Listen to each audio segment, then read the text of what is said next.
नमस्कार। अब मैं करता हूँ कंप्यूटर फंडामेंटल की अगली कड़ी में आगे।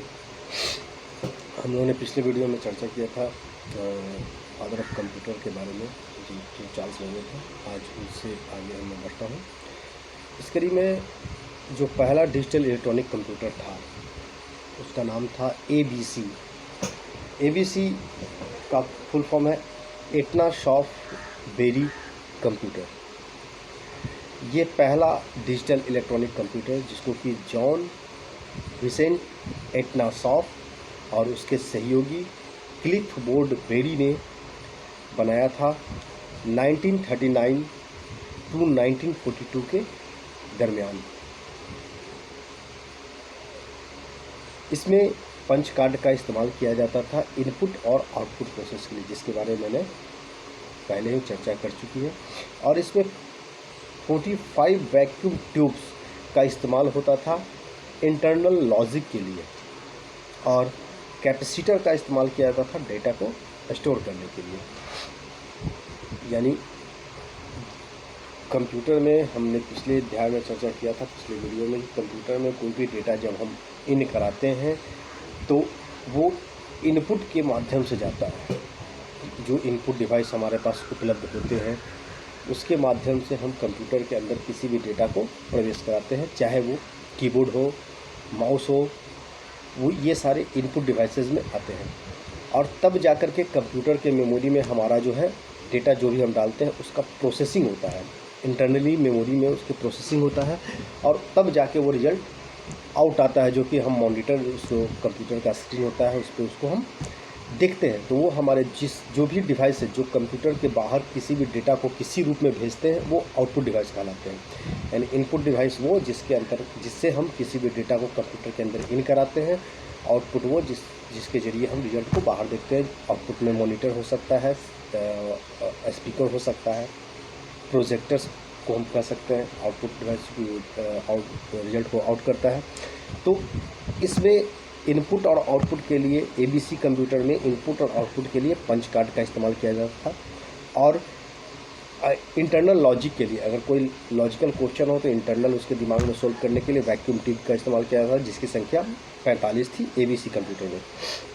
और कैपेसिटर का इस्तेमाल किया जाता था डेटा को स्टोर करने के लिए। अगर हमारे दिमाग में या जैसे स्टोर करना है तो हम लोग स्टोर करते हैं, उस तरह से उसके दिमाग में, कंप्यूटर के दिमाग में, ABC कंप्यूटर के दिमाग में डाटा को स्टोर करने के लिए कैपेसिटर का इस्तेमाल किया जाता था। इस कंप्यूटर के माध्यम से हम लोग 29 इक्वेशंस को एक साथ सोल्व कर सकते थे, लेकिन ये जनरल पर्पस कंप्यूटर नहीं था। यानी सामान्य रूप से हम लोग इसका इस्तेमाल नहीं कर सकते थे। इसका इस्तेमाल कुछ चुनिंदा लोग जो इसको बनाए हैं, तकनीकी लोग ही उसका इस्तेमाल करते थे। इसके बाद आता है हमारा पहला जनरल पर्पस कंप्यूटर, जिसको कि हम लोग कहते हैं इनैक मतलब electronic numerical integrator and calculator. Electronic numerical integrator and calculator ये 1943 से 1946 के बीच में इसको बनाया गया था। इसको बनाने का मुख्य उद्देश्य ये था कि ये बहुत सारे अलग अलग तरह के कैलकुलेशन टास्क को एक प्लेटफॉर्म पे ला करके सोल्व करता था, है ना। इसको बनाया गया था मूर स्कूल ऑफ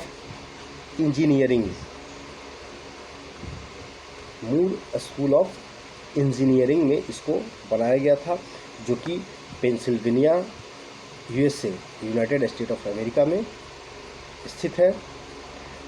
इसको डिज़ाइन किया गया था प्रोफेसर जॉन मॉकली और जॉन प्रेसर इकर्ट के द्वारा। ये एक ऐसा मशीन था जो कि बहुत बड़े कमरे को फिल करता था, जिसका वज़न 30 टन, लगभग 30 टन था। इसमें 18,000 वैक्यूम ट्यूब का इस्तेमाल किया जाता था। जैसे कि ABC में हमने देखा कि 45 वैक्यूम ट्यूब्स का इस्तेमाल किया जाता था इंटरनल लॉजिक के लिए, लेकिन इनैक कंप्यूटर में 18,000 वैक्यूम ट्यूब का इस्तेमाल किया जाता था। और ये 200 किलोवाट इलेक्ट्रिक पावर को यूज़ करता था, यानी इसको चलाने के लिए हमारे पास 200 किलोवाट की इलेक्ट्रिक कैपेसिटी होनी चाहिए थे। It could add 2 numbers in 2000 microseconds and multiply then in 100 microsecond, यानी इसका स्पीड इतना तेज़ था कि हम लोग सेकेंड को भी बांट करके माइक्रो सेकेंड्स में ये रिजल्ट को कंप्लीट करता था। माइक्रो सेकेंड्स क्या होता है, पहले थोड़ा सा इस पर हम चर्चा कर लेते हैं ताकि आप लोगों को आसानी से समझ में आ जाए। माइक्रो सेकेंड के पहले आता है मिली सेकेंड। मिली सेकेंड होता है 1000 ऑफ ए सेकेंड, यानी एक सेकेंड जो एक शब्द बोलने में लगता है उसका 1000वां भाग मिली सेकेंड कहलाता है। Microsecond 1 million of a second, यानी एक सेकेंड का 1 मिलियनवां भाग। Nanosecond 1 billion of a second. Picosecond 1000 of a nano. ये 4 कैटेगरी है सेकेंड का जो कि कंप्यूटर में इस्तेमाल किया जाता है। Millisecond, microsecond, nanosecond, picosecond. आप इससे अंदाज़ा लगा सकते हैं कितनी तेज़ गति से इस रिजल्ट को प्रोवाइड कराता है। यानी मुख्य तौर पे हम यही कहें कि जो भी कंप्यूटर डेवलप किया गया, जो हम तक आज कंप्यूटर पहुंचा हुआ है, जिस पे हम आज काम कर रहे हैं, वो सारा कंप्यूटर धीरे धीरे करके समय को कम करता गया। समय को कम करना यानी कि जो काम हम 2 दिन 4 दिन में करते हैं वो काम हम 1 घंटा में आसानी से कर सकते हैं, बशर्ते कि वो सारा डेटा हमारे कंप्यूटर में फिट होना चाहिए। डेटा जिस तरह का फिट रहेगा उस तरह से हम आसानी से उसका रिजल्ट पलक झपकते प्राप्त कर सकते हैं, ऐसा कहा जा सकता है। उसके बाद जब हम बात करते हैं कंप्यूटर कितने प्रकार की कैसे आज हमारे पास कंप्यूटर पहुंचा है। 4 प्रकार का कंप्यूटर होता है generally. Micro computer, mainframe computer, super computer और मिनी कंप्यूटर। जिसमें हम लोग जो कंप्यूटर इस्तेमाल करते हैं वो है माइक्रो कंप्यूटर। माइक्रो कंप्यूटर में होता है माइक्रो प्रोसेसर चिप, यानी जैसे आप मेमोरी कार्ड वगैरह देखते हैं वो छोटा सा एक चिप होता है। उसको लगाने पर हम जैसे मोबाइल का अपना स्टोरेज कैपेसिटी बढ़ा देते हैं। मोबाइल में मदरबोर्ड होता है, उसमें इंटीग्रेटेड सर्किट्स होते हैं, माइक्रो प्रोसेसर चिप प्रोसेसर होते हैं जो कि कोई भी डेटा को प्रोसेस करता है। तो इसमें माइक्रो प्रोसेसर चिप लगा रहता था। इसको हम लोग पर्सनल कंप्यूटर भी कहते हैं। पीसी इसलिए कहते हैं पर्सनल कंप्यूटर क्योंकि ऐसा डिज़ाइन किया गया है कि जिस पे एक बार में एक ही आदमी आसानी से बैठ के काम कर सके। पर्सनल कंप्यूटर को 2 मेजर वैरायटी में बांटा गया है, लेकिन अब तो खैर कई एक वैरायटी में आ गया है। लैपटॉप, मोबाइल, जैसे कोई कंप्यूटर हम छोटा सा कह सकते हैं। सबसे पहले है डेस्कटॉप कंप्यूटर। डेस्कटॉप कंप्यूटर आजकल बहुत कम देखने को मिलता है, और कहीं भी देखने को मिलता है तो वो LED LCD स्क्रीन के साथ देखने में। पहले जो कंप्यूटर आया करता था उसमें CRT मॉनिटर का इस्तेमाल किया जाता था, जिसमें कैथोड रे, CRT का फुल फॉर्म होता है कैथोड रे ट्यूब। जैसा कि हमने पढ़ा होगा फिजिक्स केमिस्ट्री वगैरह में, कैथोड और एनोड 2 तरह का आवेश होता है। कैथोड और एनोड, पॉजिटिव और नेगेटिव, धन आवेश ऋण आवेश भी जिसको कहते हैं, प्लस माइनस सिंबल भी जिसको कहते हैं। तो कैथोड रे यानी इसमें सिर्फ कैथोड रे को ही रखा गया था। वैसा एक ट्यूब बनाया, जैसे पुराने ज़माने में बड़े बड़े टीवी होता था, टीवी जो पुराना देखते थे, बड़ा सा डब्बा, पीछे पिक्चर ट्यूब, जिसको पिक्चर ट्यूब कहते थे, वही हमारा कैथोड रे ट्यूब है। और LCD मतलब लिक्विड क्रिस्टल डिस्प्ले, यानी क्रिस्टल का डिस्प्ले जिसमें कि लिक्विड भरा होता था। जैसे कैलकुलेटर का अगर डिस्प्ले हम देखें तो अगर उसको हम दबाते हैं तो वहाँ पे दबता है, और जिस तरह से दबने के बाद जब उसको छोड़ते हैं तो पानी का कुछ कलर वहाँ पे इफ़ेक्ट करता है, कलर कॉम्बिनेशन बन जाता है कुछ देर के लिए, फिर ऑटोमेटिक फिर एडजस्ट हो जाता है। तो साफ साफ पता चलता है कि उसमें कहीं ना कहीं कोई लिक्विड पदार्थ डाला हुआ है, जिसको कि दबाने से वो अलग होता है, और अलग होने के बाद जब मिलता है तो संग्रहित होकर के एक नया कलर दिखाता है हमको। और जैसे ही फिर छोड़ते हैं तो धीरे धीरे फिर वो अपने लेवल में चला जाता है तो फिर हमको वो दिखाई नहीं देता, उस तरह का लिक्विड क्रिस्टल डिस्प्ले। अब उससे भी एडवांस टेक्नोलॉजी आ गई है, उसको कहते हैं एलईडी। इसमें इलेक्ट्रॉनिक डिस्प्ले है, इसमें कोई क्रिस्टल डिस्प्ले नहीं, क्रिस्टल को हटा करके इलेक्ट्रॉनिक कर दिया गया है। इलेक्ट्रॉनिक का डिमांड दिन प्रतिदिन बढ़ता चला जा रहा है। हम देख रहे हैं कि बचपन से आज के दौर में देखें हम, या आप लोग भी देखे होंगे कि पहले इलेक्ट्रॉनिक सामान क्या था, बहुत कम नज़र आता था, बहुत कॉस्टली हुआ करता था। लेकिन आज इलेक्ट्रॉनिक सामान खरीदना किसी के लिए कोई बड़ी बात नहीं है। डेस्कटॉप कंप्यूटर में सेपरेट कीबोर्ड और माउस होता है जो कि इनपुट के लिए इस्तेमाल किया जाता है, मॉनिटर आउटपुट के लिए इस्तेमाल किया जाता है। बाकी सीपीयू होता है जिसमें मदरबोर्ड, आपका रैम, हार्ड डिस्क, ये सब लगा रहता है। उसके बाद आता है लैपटॉप कंप्यूटर। लैपटॉप कंप्यूटर सब लोग देखे होंगे आई थिंक, जो और एक पाम टॉप जो हाथ में आप लेके चलते हैं डिवाइस, तो हम लोग पाम टॉप कहते हैं, जो हथेली में आराम से फिट हो जाए।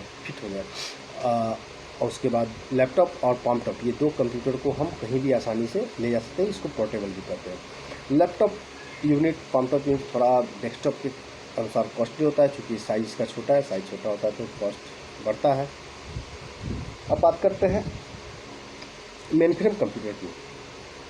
मेनफ्रेम कंप्यूटर बहुत बड़ा होता है। इसमें एक साथ कई एक यूज़र काम कर सकते हैं, मतलब सेवरल हंड्रेड, यानी 100 से भी ऊपर, यानी कई एक 100 व्यक्ति एक साथ इस पर काम कर सकते हैं। इसमें यूज़र जो हैं वो टर्मिनल के जरिए इससे जुड़ते हैं और वहाँ पे अपने टास्क को सबमिट करते हैं ताकि उसका प्रोसेसिंग हो और फिर उसका रिजल्ट जो है वो हमको आए।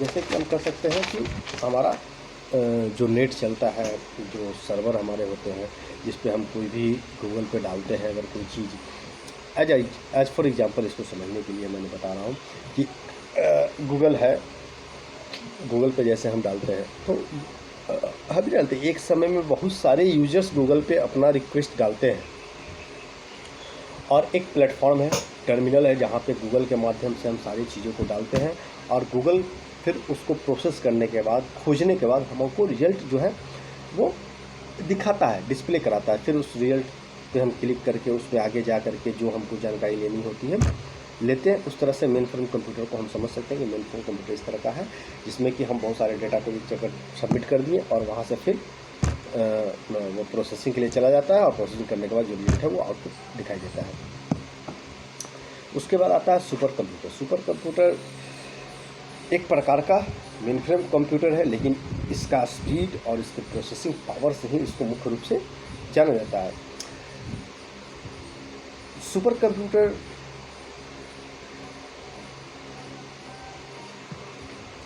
कंप्यूटर में रे का इस्तेमाल होता है जिसको बोलते हैं क्रे, और क्रे 1 जो है वो 1976 में सबसे पहली बार इंस्टॉल किया गया था। क्रे 1 के माध्यम से ये चलता है और उसको सबसे पहले 1976 में इंस्टॉल किया गया था, यानी उसको लगाया गया था कंप्यूटर में लॉस एलमस नेशनल लेबोरेटरी में, यानी लॉस एलमस नेशनल लेबोरेटरी एक नाम है जहाँ पे इसको 1976 में इंस्टॉल किया गया था। सुपर कंप्यूटर का इस्तेमाल एक्सट्रीमली कैलकुलेशन के लिए होता है। एक्सट्रीमली मतलब बहुत ही नज़दीकी, लगभग जैसे हम लोग देखते हैं मौसम की जानकारी, या जो हम लोग अभी कुछ दिन पहले सुने कि चंद्रमा पे कोई यान भेजा गया, चंद्रयान भेजा गया, तो ये सब जो चीज़ें होती हैं वो सुपर कंप्यूटर के माध्यम से होती है। उसके ज़रिए हम लोग को एक 100% श्योर तो नहीं कर सकते हैं, लेकिन लगभग सटीक उत्तर मिल जाता है। इसका इस्तेमाल जैसा कि मैंने बताया कि आपको मौसम की जानकारी में किया जाता है। जो एरोप्लेन हमारा जाता है आसमान के ज़रिए ऊपर हवा में, एरोप्लेन जो पहुंचता है उसके डायरेक्शन में बम बम और रॉकेट या जो बनते हैं उसमें इसका इस्तेमाल किया जाता है। उसके बाद आता है मिनी कंप्यूटर। मिनी कंप्यूटर एक मल्टी यूज़र कंप्यूटर है जो कि मेन फ्रेम कंप्यूटर से कम पावरफुल होता है। इस क्लास का कंप्यूटर 1960 में अवेलेबल था, जिस समय लार्ज स्केल इंटीग्रेटेड सर्किट बना था। यानी this class of computer became available in 1960 when large scale integrated circuit made, जब लार्ज स्केल इंटीग्रेटेड सर्किट जब बना था। ये कंप्यूटर मेन फ्रेम की अपेक्षा बहुत ही सस्ता था। तो यहाँ तक हमारी बातें हो गई। टाइप्स ऑफ कंप्यूटर, 4 प्रकार का कंप्यूटर मैंने डिस्कस किया। उसके बाद आता है generation of computer. Generation of computer में अलग अलग, जैसा कि पहले वीडियो मैंने बताया था, अलग अलग रिसर्च स्कॉलर का, अलग अलग राइटर का अलग अलग मत होता है। तो इसलिए मैं वो कोई खासा इंपॉर्टेंस नहीं है। जो main frame, mini, super computer से रिलेटेड और भी चीज़ें हैं जो कि आप चाहें तो जिस बुक का मैंने नाम लिया था उस बुक में आप पढ़ सकते हैं, या नेट गूगल वगैरह के माध्यम से पढ़ सकते हैं। अभी 1989 से अभी तक जो भी कंप्यूटर आए हैं वो 5th जनरेशन का कंप्यूटर है, इतना हम जाने। हम लोग जो जिस जनरेशन में के कंप्यूटर पे काम कर रहे हैं वो 5th जनरेशन का कंप्यूटर है। उसके पहले 4 और जनरेशन थे, 4 और जनरेशन इसका हुआ था। जनरेशन जैसा कि ये जो किताब मैंने कल नाम दिया था उसमें लिखा हुआ है 1942 टू 1955, ये पहला पीरियड था। दूसरा पीरियड था 1955 टू 1964। थर्ड पीरियड है 1964 to 1975। Fourth period 1975 to 1989। 5th generation computer 1989 to present, यानी आज तक जो भी कंप्यूटर चल रहा है वो 5th जनरेशन का कंप्यूटर है। इसमें इंटीग्रेटेड सर्किट्स का इस्तेमाल किया जाता है। ठीक है, इसके बाद चलते हैं हम लोग कंप्यूटर के दूसरे हिस्सों में। कैसे कंप्यूटर में जो मेन कंपोनेंट्स होते हैं जिस पे हम लोग काम करते हैं। सबसे पहला पार्ट आता है CPU, central processing unit. Central processing unit and ALU of the computer are together known as the central processing unit। यानी सेंट्रल प्रोसेसिंग यूनिट और ALU दोनों को कंबाइंड रूप से हम सेंट्रल प्रोसेसिंग यूनिट कह सकते हैं। CPU like a heart come brain of a computer, माने CPU एक ऐसा जगह होता है जो कंप्यूटर का हार्ट भी कह सकते हैं उसको और ब्रेन भी कह सकते हैं। जैसे कि हम मानव, हमारे में भी हार्ट है और ब्रेन है। अगर ब्रेन में कुछ प्रॉब्लम आता है तो कह सकते हैं कि मानसिक रोगी, बीमार, पागल हो गया है। इस तरह से कंप्यूटर के CPU में अगर कुछ प्रॉब्लम आएगा तो हमारा काम सही से नहीं होगा, अटपटा होगा। हम करेंगे कुछ, होगा कुछ, क्लिक करना कहाँ क्लिक हो जाएगा, कुछ भी नहीं काम करेगा सही से। ब्रेन अगर खराब हो जाएगा तो कंप्यूटर का CPU। और हार्ट जैसे हमारा हृदय गति बंद, मतलब आदमी डेड। अगर CPU डेड तो कंप्यूटर डेड। इसलिए इसको CPU को heart come brain of computer कहते हैं। यहीं पे अर्थमेटिकल कैलकुलेशन भी होता है। इसका काम है इट्स परफॉर्म ऑल कैलकुलेशन, ये सारे कैलकुलेशन को परफॉर्म करता है। इट टेक्स ऑल डिसीजन, यानी कंप्यूटर में जितनी भी चीज़ें हम डालते हैं वो सारा का डिसीजन मेकर CPU ही है। It controls all units of computer, और ये जितने भी यूनिट्स कंप्यूटर में हम लगाते हैं उसके बाद, चाहे वो कीबोर्ड हो, माउस हो, स्पीकर हो, पेन ड्राइव हो, मेमोरी कार्ड हो, जो भी चीज़ें लगाते हैं वो सारे को कंट्रोल करने का काम करता है। हमारे पर्सनल कंप्यूटर्स में बहुत सारे CPU आते हैं, जो कि इंटेल 8088, इंटेल 8086 बहुत सारे हैं। पेंटियम 1, 2, 3, P1, P2, P3 इस तरह से आता है। Dual core 2, code two dual etc, इस तरह का प्रोसेसिंग पावर है। जैसे जैसे मॉडर्न समय में डेवलपमेंट बढ़ता गया, डेटा बढ़ते चले गए, हर चीज़ कंप्यूटर से कनेक्ट होता चला गया, उस तरह से उसका प्रोसेसिंग पावर स्ट्रॉन्ग होता चला गया, और इस तरह से उसको CPU को इन्हांस, उसकी कैपेसिटी को इन्हांस करते करते आज हमारे पास कोर टू ड्यूल से भी लेटेस्ट वर्जन में प्रोसेसर उपलब्ध है, इसका इस्तेमाल हम लोग अपने आज के समय में के कंप्यूटर्स में करते हैं। मेन कंपोनेंट्स ऑफ CPU में आते हैं तो पहला जिसमें हम लोग पढ़ें कि ALU होता है अर्थमेटिकल लॉजिकल यूनिट, जहाँ पे सभी प्रकार के मैथमेटिकल और लॉजिकल कैलकुलेशन को परफॉर्म कराया जाता है। ठीक, उसके बाद एक कंट्रोल यूनिट CU को कहते हैं कंट्रोल यूनिट, यानी सारे बाकी जितने भी यूनिट्स होते हैं उस सारे यूनिट्स को कंट्रोल करने का काम करता है, उसको कंट्रोल यूनिट्स के द्वारा वो कंट्रोल होते हैं। CU को हम यानी सेंट्रल यूनिट को हम कह सकते हैं central nervous system of the computer. Central nervous system यानी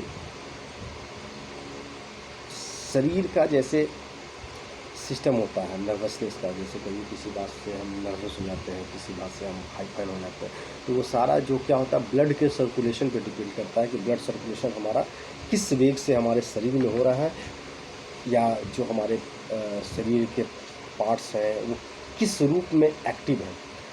नॉर्मली नॉर्मल वे में हम लोग बात करते हैं, कभी गुस्सा हो जाते हैं, कभी पैनिक हो जाते हैं, तो वो कभी नॉर्मल हो जाते हैं, कभी हंसने लगते हैं। तो ये सारे जो है हमारी ज्ञानेंद्रियाँ, हमारा जो मस्तिष्क है, ब्रेन है, वो इसको डिसाइड करता है, और फिर उसी रूप से हमारे शरीर में ब्लड के माध्यम से जो हमारे नर्वस सिस्टम है उसके माध्यम से, नसें हैं उसके माध्यम से हमारे शरीर में एक रक्त का संचार होता है, जिससे कि हम जो एक्टिविटीज़ करते हैं, जो हम सामने वाले को प्रदर्शित करते हैं अपने फिजिकल भाव को, वो सारा सिस्टम जैसे हमारे शरीर में चलता है उससे से कंप्यूटर में चलता है। वही CU जो है वो पूरे कंप्यूटर में वो संचार करता है, सारे यूनिट्स के जरिए क्या आ रहा है क्या नहीं आ रहा है उसको वो कैलकुलेट करके सारे यूनिट को कंट्रोल करने का काम करता है। उसमें एक होता है रजिस्टर, जहाँ पे हम किसी भी डेटा को टेम्पोरली स्टोर करते हैं। टेम्पोरली कहने का मतलब कि कुछ समय के लिए अस्थायी, जैसे कि पहले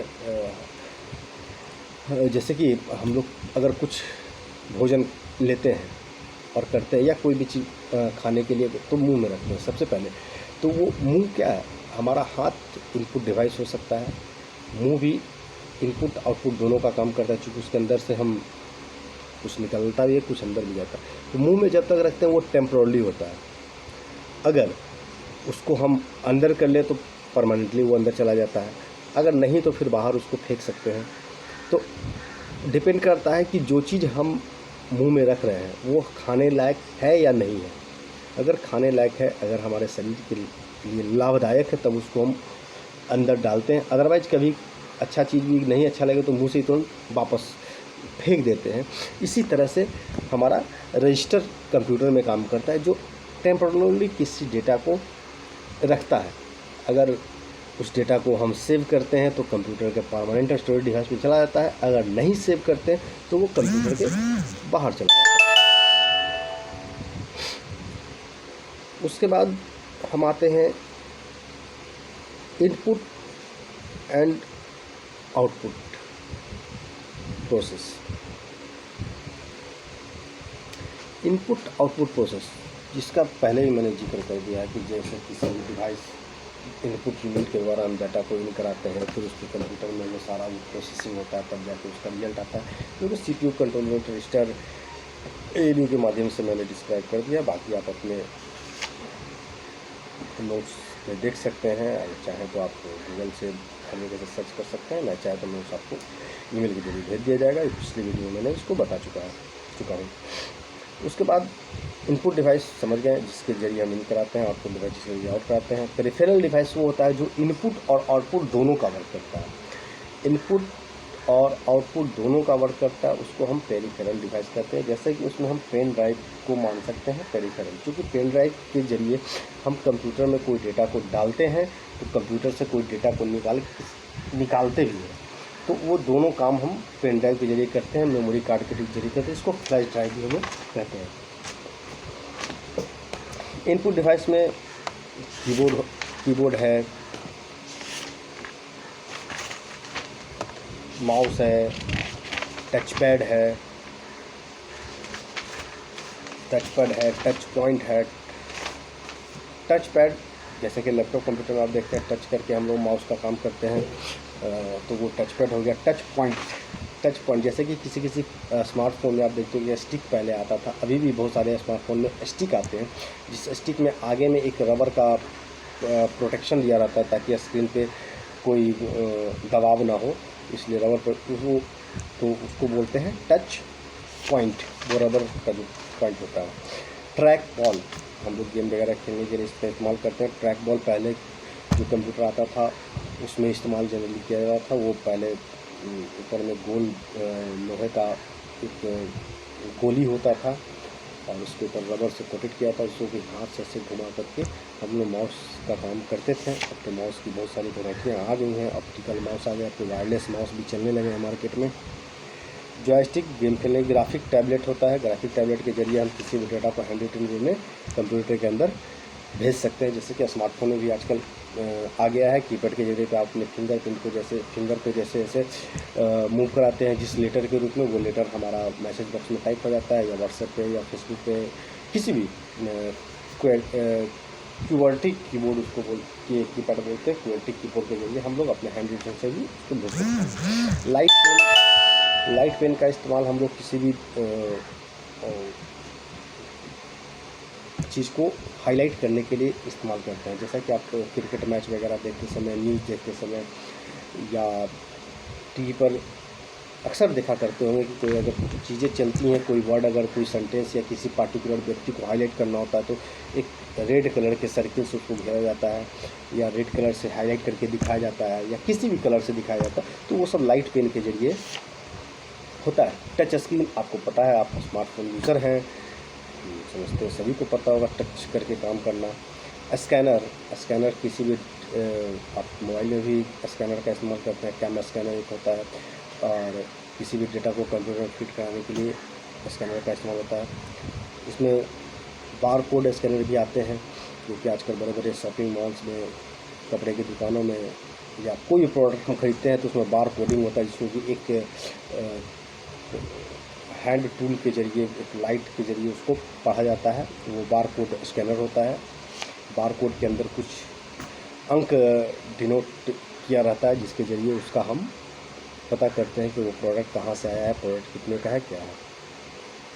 उसके बाद है ऑप्टिकल मार्क रीडर, जो कि हम लोग OMR शीट का इस्तेमाल करते हैं एग्जामिनेशन देने के लिए या किसी भी फॉर्म को फिलअप करने के लिए। OMR शीट में देखते हैं कि सर्किल ओवल बना होता है, ओवल को डार्क करना होता है, तो उस ओवल को जो हम लोग डार्क करते हैं उसको रीड करने के लिए भी हम कंप्यूटर का इस्तेमाल करते हैं। जिस स्कैनर का इस्तेमाल करते हैं कहते हैं optical mark reader. Webcam selfie जैसे आप लोग लेते हैं उसको हम वेब कैम के रूप में भी इस्तेमाल कर सकते हैं। ऐसे वेब कैम पहले अलग से आया करता था, लेकिन अब तक का इस्तेमाल नहीं। वीडियो कैमरा आप लोग जानते ही हैं, रिकॉर्डिंग करने के लिए वो भी इनपुट डिवाइस है। MICR इसको कहते हैं magnetic ink character recognition.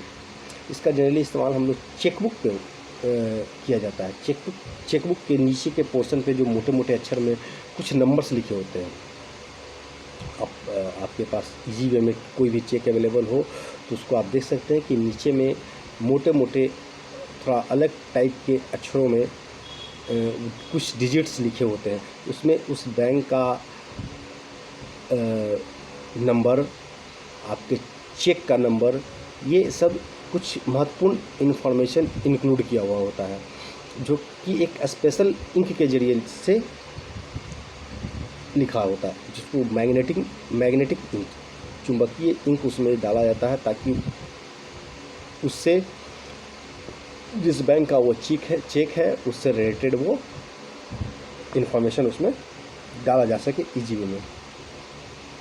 Memory card reader समझ रहे हैं, देखे होंगे, बहुत सारा यूज भी किए होंगे। मेमोरी कार्ड मोबाइल में लगाया जाता है, उस तरह से पेन ड्राइव, ये सब। Microphone, MIDI, musical instrument digital interface. Musical instrument जो भी हम म्यूजिक के समय जो इस्तेमाल करते हैं पहले, जैसे ढोलक, हारमोनियम वगैरह वगैरह, जो म्यूजिक इंस्ट्रूमेंट जितने भी हैं, तबला, ढोलक, हारमोनियम, माइक टैक, तो वो सब को भी कंप्यूटर के अंदर भेजने के लिए जिसका इस्तेमाल किया जाता है उसको कहते हैं म्यूजिकल इंस्ट्रूमेंट डिजिटल इंटरफेस। उसके बाद आते हैं आउटपुट डिवाइस।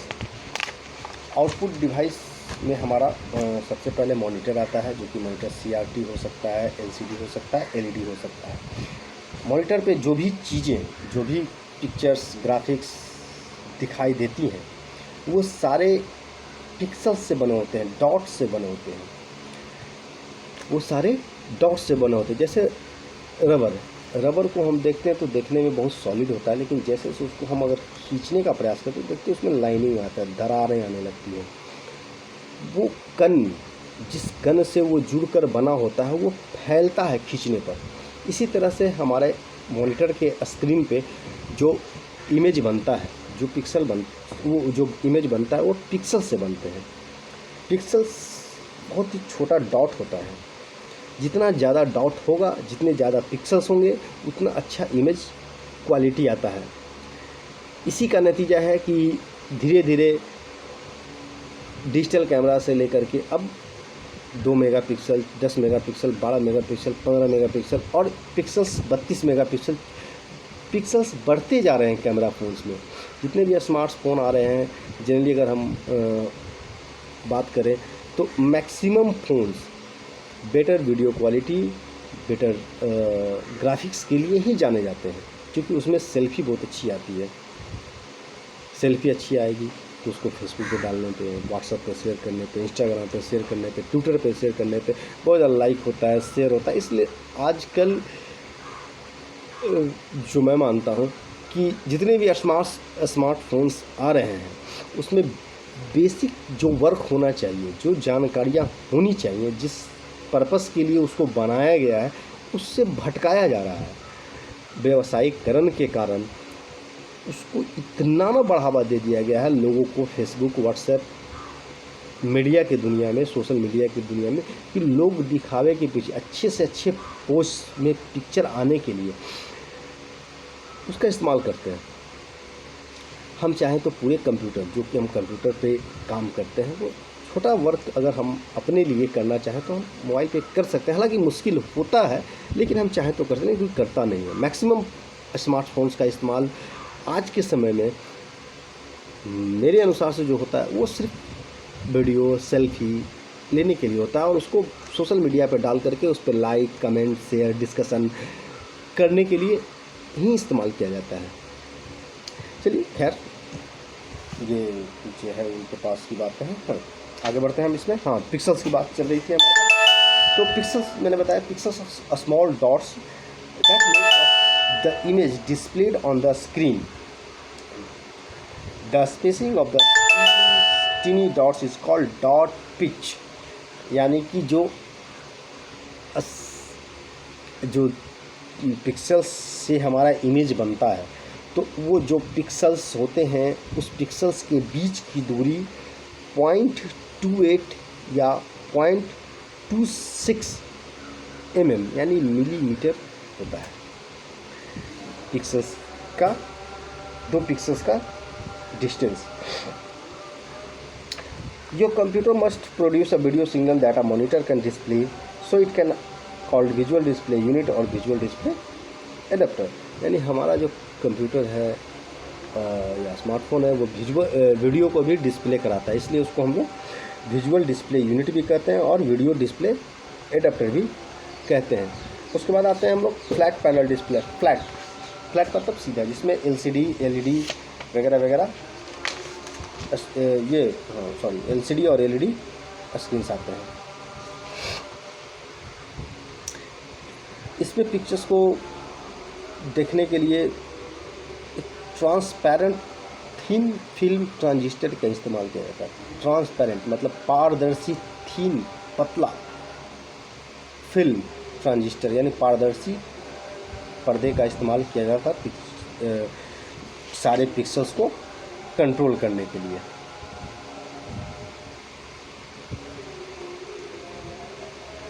उसके बाद आउटपुट डिवाइस में हम आते हैं प्रिंटर।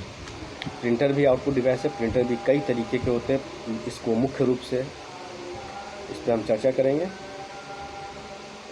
प्रिंटर के बारे में। प्रिंटर दो तरह के होते हैं, इम्पैक्ट प्रिंटर और non impact printer. Impact printer के बारे में जान लेते हैं थोड़ा सा। The printer which print a complete character such as on typewriter, key sticks, a carbon ribbon or other ink surface against paper produced an image of the character। यानी impact printer में टाइपराइटर की तरह एक metal के rod का इस्तेमाल किया जाता था जहाँ पे और एक इंक सरफेस का इस्तेमाल किया जाता जहाँ पे कोई भी कैरेक्टर से हम लोग प्रिंट करते थे। Non-impact printer, the printer which print a character without any streaks, rather by using thermal or electrostatic mechanism। Non-impact printer, the printer which print a character without any streaks, rather by using thermal or electrostatic mechanism। आप समझ गए होंगे कि इसमें typewriter की तरह कोई ink surface का इस्तेमाल नहीं होता था और कोई इमेज कैरेक्टर पहले से नहीं होता। इसमें थर्मल और इलेक्ट्रोस्टैटिक जो इलेक्ट्रिक चलने वाला स्टैटिक मैकेनिज्म का इस्तेमाल किया जाता है जिसके आधार पर हमारा प्रिंट होता है। इम्पैक्ट प्रिंटर में भी आते हैं daisy wheel printer, dot matrix printer, linear printer. Non impact printer में भी आते हैं laser printer, inkjet printer, plotter, ये सब। तो इसको आप लोग देख लेंगे। जहाँ दिक्कत होगी आप ईमेल के जरिए, व्हाट्सएप के जरिए आप मुझसे पूछ सकते हैं। जहाँ तक संभव होगा मैं रिप्लाई करूँगा, जरूर करूँगा। उसके बाद आते हैं इसमें एक दो चीज़ें और इम्पॉर्टेंट हैं जिसको कि मैं थोड़ा एक है इसमें स्पीच सिंथेसाइजर। स्पीच सिंथेसाइजर एक आर्टिफिशियल प्रोडक्शन है ह्यूमन स्पीच का। जैसा कि आप देखते होंगे गूगल वगैरह में हम लोग जो सर्च करते हैं तो माइक बना होता है, उसमें कुछ बोलते हैं तो एक हम जो बोलते हैं उसका एक ह्यूमन टाइप का ही आवाज़ आता है, लेकिन वो ह्यूमन होता नहीं है। जैसे कि हम किसी को कॉल लगाते हैं तो कुछ आवाज़ें आती हैं, अगर वो बिजी होता है तब कुछ सुनाई देता है, अगर वो नेटवर्क बिजी है तब स्विच ऑफ है तब, या रेलवे स्टेशन पर ट्रेन की सूचनाएं जो दी जाती हैं, वो सारी चीज़ें स्पीच सिंथेसाइजर के माध्यम से होता है। It is the artificial production of human speech. ये क्या करता है, कोई भी टेक्स्ट जब हम डालते हैं उस टेक्स्ट को वो ह्यूमन स्पीच में बदल देता है।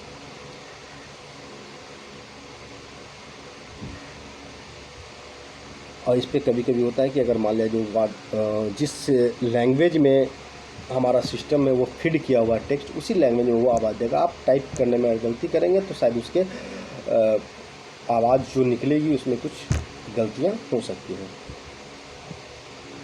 उसके बाद बात करते हैं हम लोग storage device. Input device, output device के बाद हम बात करते हैं स्टोरेज डिवाइस की। स्टोरेज डिवाइस जनरली दो प्रकार के होते हैं, एक होता है टेम्पोरली और एक होता है परमानेंटली। स्टोरेज डिवाइस टेम्पोरली और परमानेंटली, जिसको कि हम लोग प्राइमरी और सेकेंडरी मेमोरी भी कहते हैं। प्राइमरी मेमोरी में हमारा आता है रैम मतलब रैंडम एक्सेस मेमोरी, जो कि हम लोग सुने होंगे random access memory. Random access memory RAM जो होता है वो कंप्यूटर का वर्क स्पेस होता है। वर्क स्पेस कहने का मतलब जितना ज़्यादा कैपेसिटी रैम की होगी उतना ज़्यादा एप्लीकेशन पे हम एक समय पे काम कर सकते हैं। ठीक है, जैसा कि मैंने आपको बताया था फर्स्ट वीडियो में, दो तरह के सॉफ्टवेयर होते हैं, एप्लीकेशन सॉफ्टवेयर और सिस्टम सॉफ्टवेयर। हम लोग कोई भी सॉफ्टवेयर खोलते हैं जब काम करने के लिए सिस्टम पे, कंप्यूटर पे, तो जो भी प्रोग्राम खुलता है वो रैम में ही खुलता है। रैम को हम 3 पार्टों में बांटते हैं। एक पार्ट वो जो जगह हमारा एप्लीकेशन लेता है, जो हम सामने एप्लीकेशन खोले वो जितना स्पेस लिया, जैसे कि मान लीजिए हम स्मार्टफोन की बात करें तो स्मार्टफोन में अगर कोई भी ऐप्स हम खोलते हैं तो ऐप्स का जो स्पेस है, सबसे पहला तो वो फिल कर लेगा रैम। उसके बाद उस ऐप्स पे हम जो काम करते हैं, कुछ टाइप करते हैं, तो टाइप किया हुआ जो डेटा होता है वो उस समय तक रैम में ही रहता है जब तक कि उसको हम सेव ना करें। जब तक हम सेव नहीं करते हैं तब तक वो रैम में होता है। और कभी कभी ऐसा होता है जिसमें हम लोग सुनने को मिलता है कि हमारा स्मार्टफोन हैंग कर गया या हमारा कंप्यूटर हैंग कर गया। तो हैंग होता क्यों है?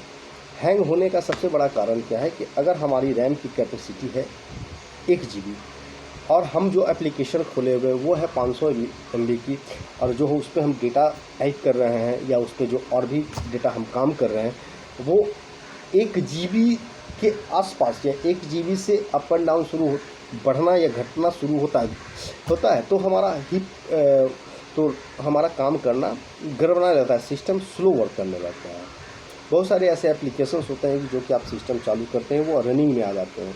तो बहुत सारे अप्रत्यक्ष रूप से एप्लीकेशन रन करते रहते हैं हमारे सिस्टम में, जिसमें कि हमको जानकारी नहीं होती है, जो कि हमको दिखता भी नहीं है।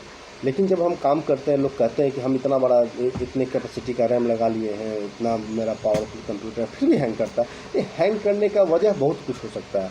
आप एक साथ बहुत सारे एप्लीकेशन को खोल चुके हैं, कभी कभी सेटिंग्स में हम लोग नेट इस्तेमाल करते हैं तो जाने अनजाने में बहुत सारे एप्लीकेशन खुले रह जाते हैं, इस वजह से हमारा हैंग करता है। दूसरा है रोम, रीड ओनली मेमोरी। ये भी प्राइमरी मेमोरी है, क्योंकि इसमें भी डेटा टेम्पोररी ही रहता है। और जैसा कि हम बताएं, हमने रैम में डिस्कस किया, जो डेटा टाइप करते हैं तो जो टाइप करते हैं वो तब तक रीड ओनली यानी टेम्पोररी होता है। जैसे ही उसको हम सेव करते हैं वो चला जाता है सेकेंडरी मोड में। दिखाई देता सामने ज़रूर है, लेकिन जैसे ही सेव होता है वो चला जाता है सेकेंडरी मेमोरी में, यानी कंप्यूटर के हार्ड डिस्क में वो सेव हो जाता है। अब जब तक कि हम वहाँ से डिलीट नहीं करेंगे वो डिलीट नहीं होगा। तो सेकेंडरी मेमोरी और प्राइमरी मेमोरी, जैसे कि इसके पहले भी मैंने जाता मुँह में मैंने कुछ रखा, अंदर डाल गया तो परमानेंट, बाहर निकल गया तो फिनिश। तो इस तरह से रैम और रोम का काम होता है। उसके बाद आता है सेकेंडरी मेमोरी। सेकेंडरी मेमोरी में हार्ड डिस्क है, उसके बाद उसके पहले फ्लॉपी डिस्क हार्ड डिस्क तो इनबिल्ट होता है। और अलग से बात करें हम स्टोरेज डिवाइस की, जैसे CD DVD हम लोग इस्तेमाल करते हैं डेटा के लिए, वो भी सेकेंडरी मेमोरी है, उसमें डेटा को स्टोर कर सकते हैं। फ्लॉपी डिस्क उसके पहले आता था, जो कि शायद अब आज के समय में नहीं लगता हमको कहीं मिलेगा। फ्लैश ड्राइव, जो कि USB के ज़रिए हम लोग इस्तेमाल करते हैं, पेन ड्राइव हो, थंब ड्राइव हो। फ्लैश मेमोरी कार्ड, जो कि आप मेमोरी कार्ड वगैरह इस्तेमाल करते हैं। CD DVD, ये सब। उसके बाद हम लोग अब डिस्कस करेंगे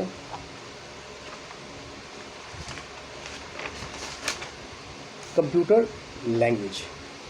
शुरू करते हैं computer language.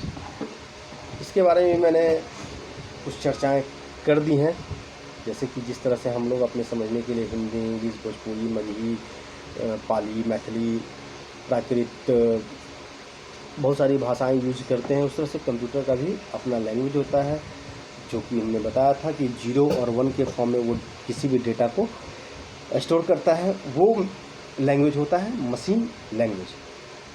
It is only language that computer understand. यही एक लैंग्वेज है जो एक कंप्यूटर समझता है, बाकी इसको कुछ नहीं समझ में आता है। पहले ही मैंने इस चीज़ को डिस्कस कर दिया है। उसके बाद दूसरा आता है असेंबली लैंग्वेज। असेंबली लैंग्वेज का when we employ simple that is letter, digit, special character etc for the operation part, the address part and the other parts of instruction code. This representation is called assembly language program. कहने का मतलब है कि जैसे भी हम कोई letter लिखते हैं, कोई डिजिट लिखते हैं, कोई कोड लिखते हैं, किसी भी चीज़ के लिए, एड्रेस पार्ट के लिए कहें या फिर किसी ऑपरेशन पार्ट के लिए कहें या किसी भी अदर पार्ट इंस्ट्रक्शन, जैसे मान के चलिए हम एरो देते हैं, एरो का सिंबल देते हैं। एरो का मतलब होता है जिस तरफ तीर का निशान बना हुआ उस तरफ का डायरेक्शन इंडिकेट करना। मतलब एड्रेस पार्ट इसको कह सकते हैं कि एरो अगर ऐसे दे दिए तो मतलब इधर जाना है, ऐसे दे दिए ऊपर, ऐसे दे दिए मतलब नीचे। ये ऑपरेशन पार्ट जैसे इक्वल टू देते हैं, इक्वल टू मतलब कहने का मतलब इधर का जो डेटा है वो इधर के बराबर होना चाहिए, वो आपका ऑपरेशन पार्ट हो गया। इनटू देते हैं, प्लस देते हैं, डिवाइड देते हैं, वो सब क्या ऑपरेशन पार्ट्स के अंतर्गत है। ये सब सिंबल, इसको हम लोग कहते हैं assembly language program. Assembly language program जो होता है वो मशीन लैंग्वेज से आसान होता है। इसमें आसानी से हम लोग प्रोग्राम बना सकते हैं, नया प्रोग्राम तैयार कर सकते हैं। इसमें होते हैं एक असेंबलर, असेंबलर को हम लोग ट्रांसलेटर भी कह सकते हैं या हिंदी में उसको अनुवादक भी कह सकते हैं। एज़ फॉर एग्जांपल जैसे कि 2 पर्सन हैं, 3 पर्सन होने चाहिए इसके लिए। 2 पर्सन, एक को हिंदी आती है, एक को अंग्रेजी आती है, मतलब एक को सिर्फ हिंदी आती है, एक को सिर्फ अंग्रेजी आती है। अब दोनों को कम्युनिकेशन करना है, आपस में बातचीत करनी है, तो एक तीसरा व्यक्ति जिसको कि हिंदी और इंग्लिश दोनों आएगा, वही आसानी से दोनों की बातों को ट्रांसलेट करके बताएगा। तो वो दोनों आपस में ट्रांसलेटर के जरिए बात कर सकते हैं। वही काम कंप्यूटर में असेंबलर का होता है। वो किसी भी वो क्या करता है, असेंबली लैंग्वेज प्रोग्राम को लेता है, जो ऑपरेशन पार्ट वगैरह के लिए हम इस्तेमाल करते हैं, उसको वो मशीन कोड में बदल देता है, और मशीन कोड जब वो रिजल्ट को बना के भेजता है तो असेंबलर फिर उसको करके असेंबली के थ्रू बाहर देता है। उसके बाद आता है तीसरा high level language. High level language, in high level the program can be written using simple English word and common mathematical symbol। यानी हाई लेवल लैंग्वेज में सिंपल इंग्लिश के वर्ड का इस्तेमाल किया जाता है, और कॉमन जो सामान्य रूप से मैथमेटिक्स सिंबल का इस्तेमाल होता है वो इस लैंग्वेज में इस्तेमाल किया जाता है, जो कि अलग अलग एप्लीकेशन पे हम लोग इस्तेमाल करते हैं, जैसे C++, जावा, ये सब आप नाम सुने होंगे। प्रोग्रामिंग लैंग्वेज है जिसपे कि हम लोग नया सॉफ्टवेयर तैयार करते हैं, जो कि जैसा सॉफ्टवेयर हमारे बैंक्स में, मॉल में, आईटी सेक्टर्स में देखने को मिलता है। जिस सॉफ्टवेयर पे काम होता है वो सारे सॉफ्टवेयर इसी हाई लेवल लैंग्वेज प्रोग्रामिंग के तहत तैयार किया जाता है। उसके बाद सॉफ्टवेयर है, सॉफ्टवेयर मैंने बता दिया, system software and application software. Operating system को भी मैंने बताया, लेकिन इसमें है कि operating system is a set of system software. Operating system set of system, यानी इसमें बहुत सारे सिस्टम सॉफ्टवेयर्स के सेट होते हैं, तब जाके वो ऑपरेटिंग सिस्टम बनता है।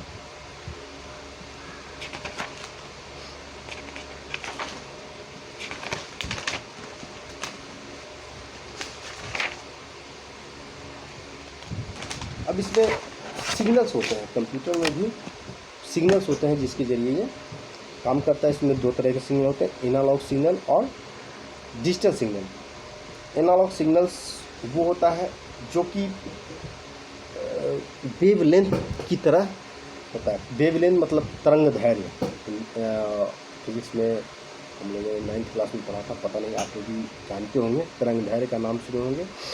तरंग दैर्घ्य होता क्या है कि जब भी कोई हवा चलती है या पानी नदी में, जब समुद्र में या नदी में टीवी पे आप देखते हो बहता होगा, टेम्परेचर जो होता है, जो कि जनरली आजकल हॉस्पिटल्स वगैरह टीवी मूवी में आराम से स्क्रीन पर दिखाता है, वो सीधा नहीं चलता है। उसका जो लाइनिंग है उसका जो डायरेक्शन है वो स्ट्रेट नहीं होता, वो हमेशा ऐसे होता है, फिर up down, up and down. कब वो कितना अप जाएगा, कब वो कितना डाउन जाएगा पता नहीं होता है, वो up and down, up and down ऐसे ऐसे चलता रहता है। जैसे टेम्परेचर, वॉइस, एयर, ये सब एनालॉग सिग्नल्स के अंतर्गत आते हैं। डिजिटल सिग्नल वो उसका वैल्यू जो है आराम से 0 और 1 के फॉर्म में निकलता है, वो डिजिटल सिग्नल होता है। जैसे स्क्वायर वेव, एकदम स्क्वायर मतलब चलेगा एकदम बराबर, स्क्वायर के रूप में सीधा, और उसका वैल्यू आसानी से निकल सकता है। लेकिन टेम्परेचर का, वॉइस का, एयर का एक्यूरेट वैल्यू नहीं निकाल सकते हैं, इसलिए वो एनालॉग सिग्नल और ये डिजिटल सिग्नल। अब इसी तरह से जो कंप्यूटर एनालॉग सिग्नल्स पे काम करते हैं वो एनालॉग कंप्यूटर होते हैं, और जो कंप्यूटर डिजिटल सिग्नल पे काम करते हैं वो कंप्यूटर डिजिटल कंप्यूटर होते हैं। और एक तीसरा कंप्यूटर आया है हाइब्रिड कंप्यूटर। हाइब्रिड कंप्यूटर ऐसा होता है जो कि नाम ही से लग रहा है हाइब्रिड बना हुआ, मतलब पुराने चीज़ों को जोड़कर नया आविष्कार कर देना, वो होता है हाइब्रिड। दो अलग अलग वस्तुओं को मिला करके तीसरा नया वस्तु तैयार कर देना, वो है हाइब्रिड। हाइब्रिड फल, हाइब्रिड प्लांट्स, हाइब्रिड फूल, आजकल मेरे अनुसार से अधिकतर चीज़ हाइब्रिड ही चल रहा है। इस तरह से हाइब्रिड कंप्यूटर भी है जो कि एनालॉग और डिजिटल दोनों कंप्यूटर पे आसानी से काम कर लेता है। इसके बाद और भी छोटे छोटे बहुत सारे पॉइंट्स हैं जो कि शायद आप देख लें, उसको समझ लें। बाकी कहीं कोई समस्याएं होंगी तो आप हमसे सवाल करें, मैं उसका जवाब देने का भरसक प्रयास करूँगा, कोशिश करूँगा कि आप का जितना भी क्वेश्चंस हो, जितना भी प्रश्न हो, उसको मैं सही से उत्तर दे दूँ। अभी एक थोड़ा सा लास्ट टॉपिक मैं डील कर देता हूँ। एक है आस्की। आस्की इसको कहते हैं हम लोग, इसका आस्की ASCII यानी इसका फुल फॉर्म है American standard code for information interchange. हम लोग पहले ही देख चुके, we know that the computer only works with the binary digit that are 0 and 1, पहले मैंने बता चुका है। So when we enter any data और alphabets to the computer, then which form the computer numbers for every data और alphabet.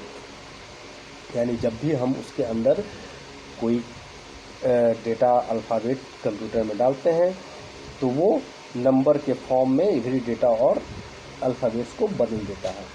The ASCII declares a constant number for every data और alphabet. ASCII जो होता है वो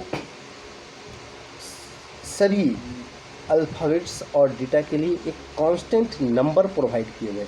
जैसे capital A B C D total letter alphabets का होता है 26, अच्छी तरह से आप जानते होंगे।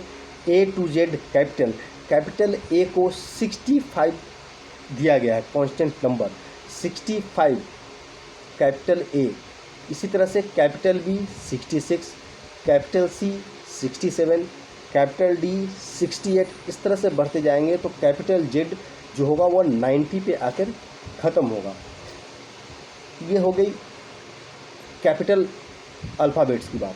अब आते हैं स्मॉल अल्फ़ाबेट्स, स्मॉल ए, small B, small C. Small ए का 97 कांस्टेंट कोड है, स्मॉल बी का इसी तरह से 98, स्मॉल सी का 99, स्मॉल डी का 100।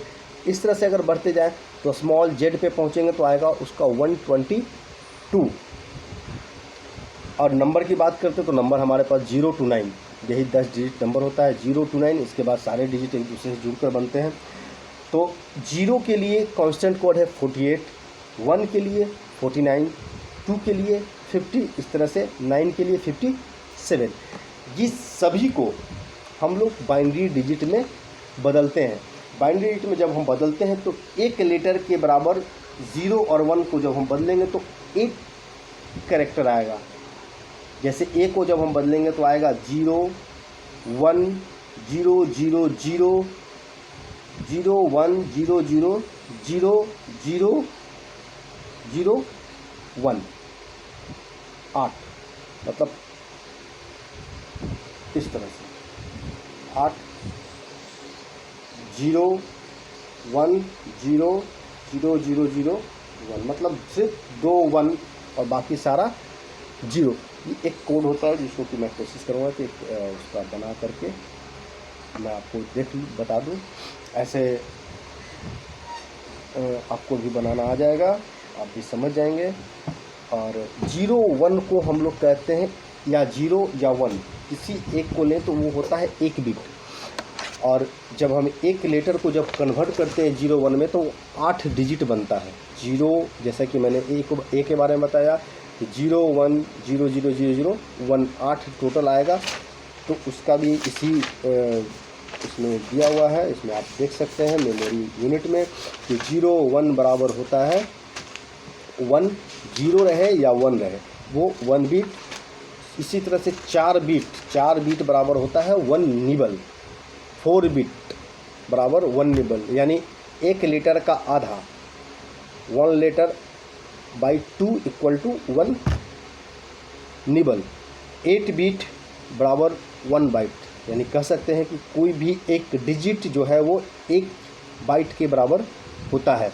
इस तरह से 1024 बाइट के बराबर होता है 1 किलो बाइट, जिसको कि हम 1 KB भी कहते हैं।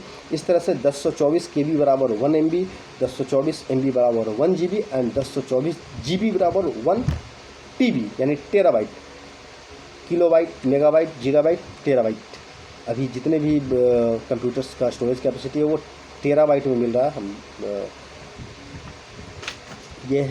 ये हमारा कंप्यूटर फंडामेंटल था। इतना अब तक का निचोड़ जो कि मैंने अभी ख़त्म किया है। इसमें और भी चीज़ें हैं जो कि आप पढ़ें।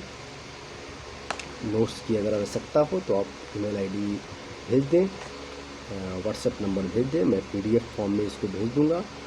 और इससे संबंधित अगर और भी कोई क्वेश्चंस हो, कोई सुझाव हो तो देने का कष्ट करें। इसी तरह से अब ये कंप्यूटर का बेसिक इन्फॉर्मेशन थोड़ा शॉर्ट में ही, बहुत शॉर्ट में मैंने ख़त्म किया है। कोई ख़ास इस्तेमाल जनरली लोग करते नहीं हैं इसका, लेकिन इस्तेमाल होता है। कॉम्पिटिटिव एग्जामिनेशन जब हम देने जाते हैं तो क्वेश्चंस पूछे जाते हैं। क्वेश्चन जब भी पूछा जाता है कहीं पे भी तो वो थ्योरेटिकल ही होता है, प्रैक्टिकल नहीं होता है। प्रैक्टिकल बाद में होता है, जब आप थ्योरी से उभर कर आते हैं तब प्रैक्टिकल होता है। तो थ्योरी भी उतना ही ज़रूरी है जितना कि प्रैक्टिकल, बशर्ते आपका ज्ञान कितना है। हमने जितना भी बताया वो मेरा पॉइंट ऑफ व्यू था और ये हर किसी का होता है। बाकी आप इसको पढ़ें, समझें, और भी जो प्रश्न हो हमसे पूछें।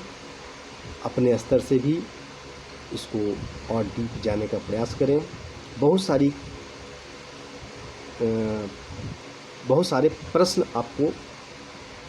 प्रश्नों के उत्तर आपको यहाँ से मिल जाएंगे जो कॉम्पिटिटिव एग्जामिनेशंस में पूछा जाता है जनरली, या नॉर्मल वे में पूछा जाता है कंप्यूटर से संबंधित। अब इसके बाद अगला वीडियो जल्द ही मैं तैयार करूँगा, जो कि अब कंप्यूटर के अगले सेक्शन से होगा, जो कि प्रैक्टिकली चलेगा। तो तब तक के लिए धन्यवाद। आपके जवाब कमेंट की इंतज़ार में मैं आपका राकेश सिंह। धन्यवाद।